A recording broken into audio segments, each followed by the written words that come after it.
Brother కొంచెం మీరు ఇటు రాని.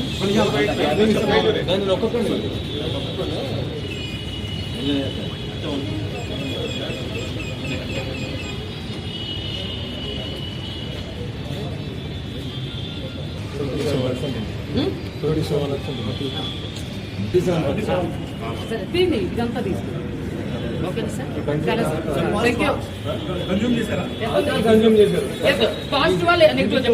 పాజిటివేనండి. ఆల్కహాల్ కన్జ్యూమ్ చేశారు అంటే డ్రైవింగ్ చేయడానికి ఎలిజిబుల్ అంతే.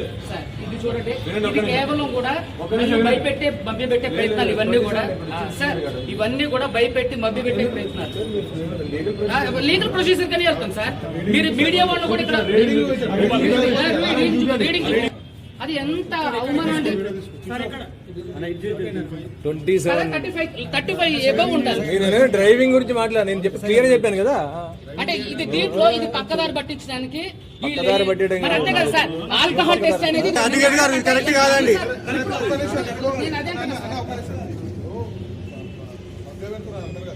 నేను చేస్తే ఇప్పుడు మళ్ళీ ఒకసారి బ్లడ్ శాంపిల్స్ తీసుకోండి. చేయలేదండి. ఏమండి రాత్రి చేసింది ఇది, ఇప్పుడు కాదు. నాకు స్మెల్ వచ్చింది, నాతో పాటు చాలా మంది సార్. రాత్రి చేసిన దానికి ఇప్పుడు మీరు ఎట్లా చేస్తారు సార్? నన్ను బలవంతంగా ఎట్లా మీరు ఇప్పుడు నేను డ్రంక్ అండ్ డ్రైవ్ ఏమైనా చేసిన? నేను ఏమైనా బైక్ మీరు ఎందుకు మరి నాకు ఒక అడ్వకేట్ ని మీరు ఎందుకు ఆల్కహాల్ టెస్ట్ చేశారు? ఎందుకు చేశారు సార్? నేను చేయమలేదే. మీరు పట్టించి నా వెనకాల పోలీసులు పెట్టి మరి బాధితులు ఇప్పుడు తాగానన్నా నేను కూడా లీగల్ వెళ్తా సార్. నేను కూడా లీగల్ వెళ్తా. I'm advocate. I'm not a normal person. I know everything about in this society sir. మీరు నన్ను ఎదుర్చారు. ఇప్పుడు పోలీసులు సార్, మీడియా మిత్రులందరూ కూడా చూడండి, పోలీస్ సార్ వాళ్ళు నన్ను బలవంతంగా ఆల్కహాల్ టెస్ట్ చేశారు. నేను వెహికల్ చేస్తే, నేను ఏమైనా వెహికల్ నడుపుతుంటే సార్ నన్ను ఆల్కహాల్ టెస్ట్ చేశారు. ఎందుకు అంటే పోలీస్ స్టేషన్ లీగల్ ప్రొసీజర్ తెలియాలనుకుంటా. వెహికల్ డ్రైవింగ్ చేస్తేనే టెస్ట్ చేయాలి. వెహికల్ డ్రైవింగ్ తాగి పోలీస్ వస్తే పబ్లిక్ ప్లేస్ లో ఇప్పుడు తాగానన్నా. ఇప్పుడు ఎక్కడ తాగాను చెప్పింది ఎప్పుడు? ఏమండి నైట్ ఆల్కహాల్ తీసుకుంటే నైట్ ఆల్కహాల్ తీసుకుంటే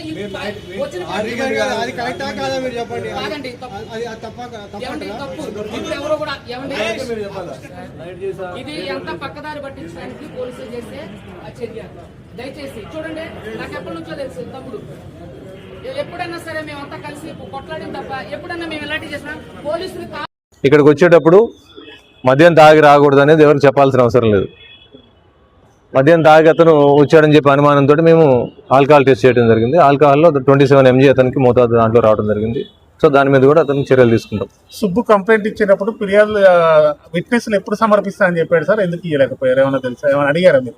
ఎఫ్ఐఆర్ రిజిస్ట్రేషన్ కాగానే ఇస్తామని చెప్పేసి అన్నారు. సో మేము కూడా అదే అనుకున్నాం. ఇంతవరకు అతను ఇవ్వలేదు.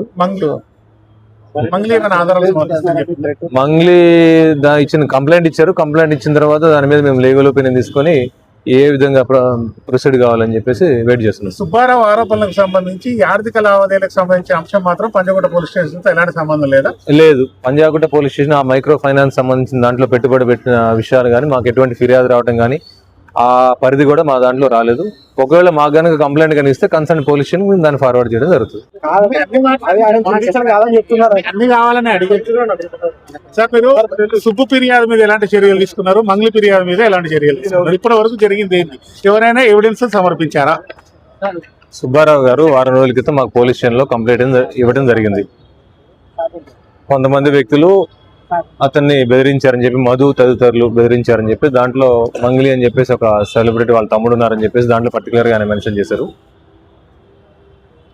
దాంట్లో బెదిరించారు, తర్వాత మమ్మల్ని తిట్టారని చెప్పేసి ఆయన కంప్లైంట్ ఇచ్చారు. ఆ కంప్లైంట్ అనేది నాన్ కాగ్నిజబుల్ ఇంగ్రీడియంట్స్ ఉండడం వల్ల మేము కోర్టు పర్మిషన్ తీసుకొని దాంట్లో కేసు రిజిస్ట్రేషన్ చేయడం జరిగింది. సో ఇప్పటి వరకు కేసు రిజిస్ట్రేషన్ అయిన తర్వాత అతని ఇంతవరకు మాకు ఎటువంటి ఆధారాలు సమర్పించలేదు. దాంట్లో ఎవరెవరు ఆయన బెదిరించిన టైంలో ఉన్నటువంటి సాక్షులు కూడా ఎవరిని ప్రొడ్యూస్ చేయలేదు. దానికి సంబంధించి మేము కూడా మార్నింగ్ నుంచి కాల్ చేసాం. ఫోన్ కాల్స్కి అతను స్పందించలేదు. కాకపోతే నిన్న మంగ్లీ గారు నిన్న వచ్చి కంప్లైంట్ ఇవ్వడం జరిగింది. సత్యావతి మంగ్లీ ఆ కంప్లైంట్ ఇచ్చిన దాని ప్రకారం కూడా మేము కంప్లైంట్ తీసుకొని దాని మీద లీగల్ ఒపీనియన్ కోసం పెట్టాం. అది సాటర్డే భయభ్రాంతులు గురి చేయడం కాదు. పోలీస్ స్టేషన్ అనేది పబ్లిక్ ప్లేస్.